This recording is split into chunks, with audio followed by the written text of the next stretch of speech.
baada kuweza kukaa na wale ambao kwamba wenye kutabiri hali ya hewa. Mwenye kupanga ni Mungu, lakini binadamu tunaambiwa lazima tuweze kuwa na tahadhari. Kuna ilani ambayo kwamba imetolewa, ilani yenyewe kuanzia leo, lakini ikifika mwendo wa alfajiri ya kuamkia kesho hadi kesho nzima na kesho kutwa pia vile vile, kutakuwa na upepo mkali mno. Upepo ambao kwamba spidi yake itakuwa ni spidi ya noti 25. Mawimbi yatakuwa ni mawimbi ambayo yatafika urefu wa mita 2.5.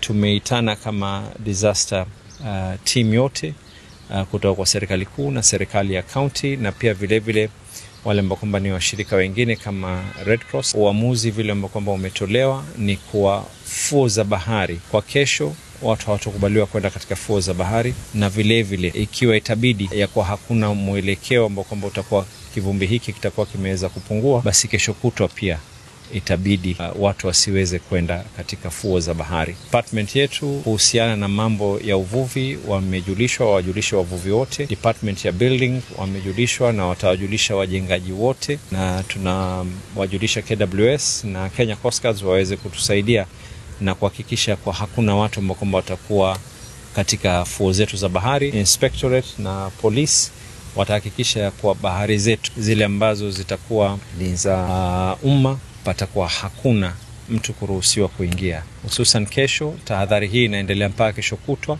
lakini ikiwa tutaona ya kwa hakuna mwelekeo mwema kwa haya mambo kuweza kutulia, itakuwa hatuna budi isipokuwa kuweza kuendeleza watu kutoingia kesho pia vile vile. Zile feri ambazo kwamba zitatumika ni zile feri ambazo kwamba zenye kuweza kuhimili.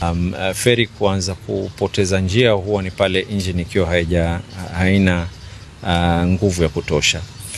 Lakini zaidi maboti yale ambayo kwamba yatakuwa ni madogo, vihori, yote haya uwezekano wa kuweza kupinduka katika bahari ni mkubwa mno.